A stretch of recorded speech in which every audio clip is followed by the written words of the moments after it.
அமெரிக்காவின் பதிலுக்கு பதில் வரி விதிப்பு நடைமுறையால் பல நாடுகளின் பங்குச்சந்தைகள் கடும் வீழ்ச்சியை சந்தித்திருக்கும் நிலையில் சீனா போன்ற நாடுகளுடன் ஒப்பிடுகையில் இந்தியாவிற்கான பாதிப்பு குறைவு என்று பங்குச்சந்தை நிபுணர்கள் தெரிவித்திருக்கின்றனர். இதுகுறித்து நியூஸ் 18 தமிழ்நாடு தொலைக்காட்சிக்கு பேட்டியளித்த பங்குச்சந்தை ஆலோசகர் PR சுந்தர், தங்கத்தின் விலை பெருமளவில் குறைவதற்கான வாய்ப்பு குறையும் என்றும் கூறியுள்ளார்.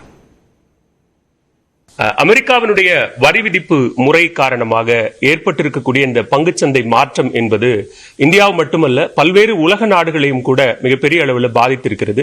இந்த பாதிப்பு தற்காலிகமானதா நிரந்தரமானதா? இந்த பாதிப்பு தற்காலிகமானதா நிரந்தரமானதான்றதை இப்போ நம்மளால சொல்ல முடியாது. ட்ரம்ப் பிடிவாதமா இப்படியே தான் இருப்பேன் அப்படின்னு சொன்னார்னா இந்த வீழ்ச்சி தொடர்ந்து இருக்கும். எந்தெந்த நாடுகள் மிகப்பெரிய அளவில் பாதிக்கப்படுது? இந்தியாவுக்கான பாதிப்பு என்பது எந்த அளவுக்கு இருக்கு?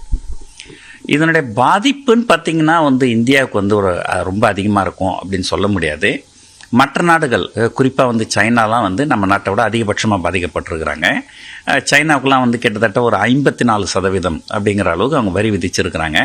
அதனால தான் இன்றைக்கி பார்த்தீங்கன்னா ஹாங்காங் பங்குச்சந்தைகள் கிட்டத்தட்ட 10% இறங்கியிருந்தது. நம்முடைய பங்குச்சந்தைகள் ஒரு 4% தான் இறங்கியிருக்கு. கடந்த 3 நாட்களில் குரூட் ஆயில் கச்சா எண்ணெய் கிட்டத்தட்ட 18% இறங்கியிருக்கு. ஸோ நாம் இந்தியா அதிகபட்சமாக குரூட் ஆயில் இம்போர்ட் பண்ணுறோம். ஸோ அதனால் நமக்கு இது ஒரு சாதகமான விஷயங்கள். ஸோ ஒட்டுமொத்தமாக உலகம் பொருளாதாரம் பின்னடைவை நோக்கும் போது நமக்கு சில அனுகூலங்கள் இருக்குது. அதனால் நம்முடைய டேமேஜ் மற்ற கண்ட்ரியை கம்பேர் பண்ணும்போது நம்முடைய டேமேஜ் கொஞ்சம் குறைவாக தான் இருக்கும். பொருளாதார வீழ்ச்சி அப்படின்னா அது ஆப்வியஸா கொண்டு போய் ரெசிஷன்ல கொண்டு போய் விடும் அப்படின்னு சொல்லலாம். அது அமெரிக்காவிலிருந்து ஆரம்பிச்சா கிட்டத்தட்ட எல்லா நாடுகளையும் அது பாதிக்கும். குறிப்பா இந்திய பணியாளர்களையும் அது பாதிக்குமா?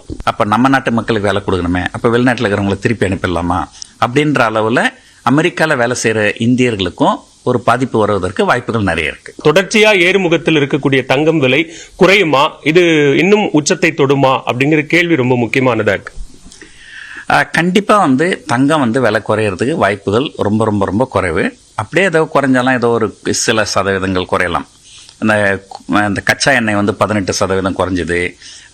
உலோகங்கள்லாம் 8% அந்த மாதிரிலாம் குறையாது. ஆனால் சரித்திரமே என்ன சொல்லுதுன்னா, எப்பெல்லாம் உலக பொருளாதாரம் வீழ்ச்சி அடைஞ்சதோ அப்பெல்லாம் தங்கத்தோட விலை ஏறி தான் இருக்கு. சிறு முதலீட்டாளர்கள் தான் இந்த மாதிரியான சூழல்ல பெரிய அளவில் பாதிக்கப்படுறாங்க.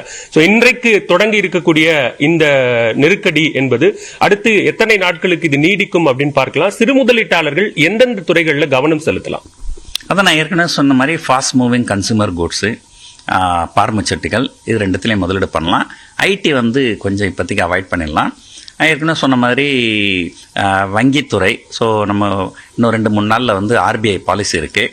ஸோ RBI பாலிசியை பார்த்துக்கின்னு வங்கித்துறையில் முதலீடு பண்ணுறதை பற்றி யோசனை பண்ணலாம்.